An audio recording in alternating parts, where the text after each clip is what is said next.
So guys, just before this video gets started, I just want to say, please head over to Craig's channel. I'll link in the description below, because we did a little versus challenge thing the other day. My Astra, which is relatively stock, versus his modified, highly modified Astra VXR.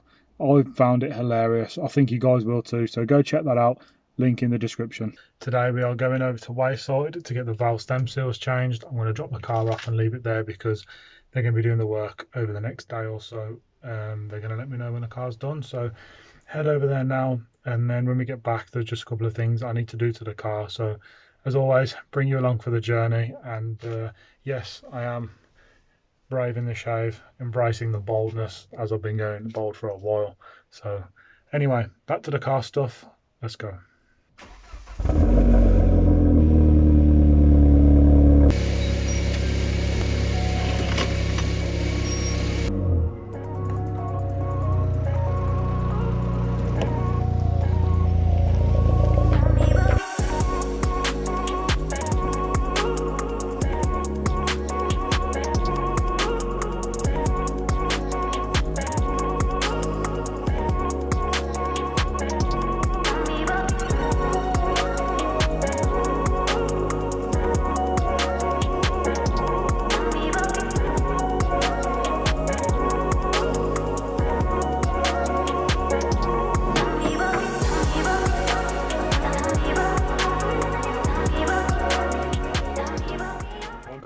We have made it down to Wayside Performance. Cars obviously behind me, quite a few nice cars behind me. Obviously Craig's course, but going to take me home.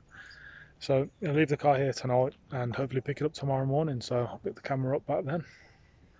So it is actually the next day. We got the car back last night and everything was fine. Drive home was all good.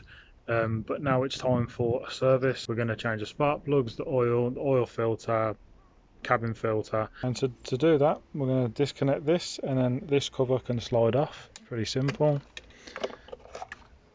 So the bit you're going to need is a Torx T30. You need to undo the two bolts with them, and then obviously you can twist these out to be able to pull the coil rail out. Let's get these out, let's get these installed and see how bad these are, because I don't know how long they've been in there. Okay, so there we can have a little comparison between the two.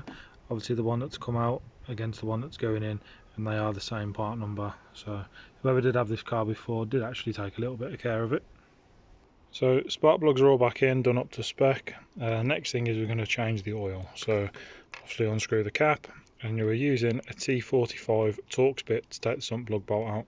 Take that out, let the oil drain, take the oil filter off, which is down there. So we'll take the wheel off, and then we can change that over. Many mess later, we have changed the oil filter. The other one I had to get off with a screwdriver because whoever did the previous one up did it too tight. That one you can still undo by hand, not that you can see that, but it's still hand tight, and that's all it needs to be, guys. You know, the state of all of this oil everywhere. It went all down here, all on here, obviously all underneath, all down to this side here, dripping off here onto the floor.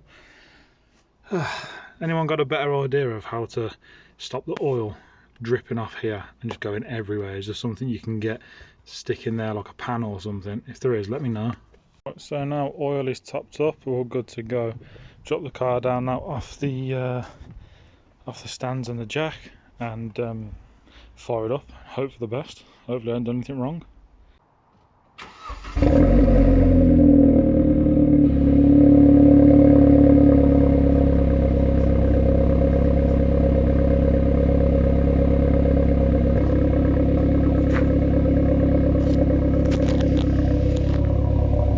Smoke, just how we like it. Last thing on the list is going to be a cabin filter.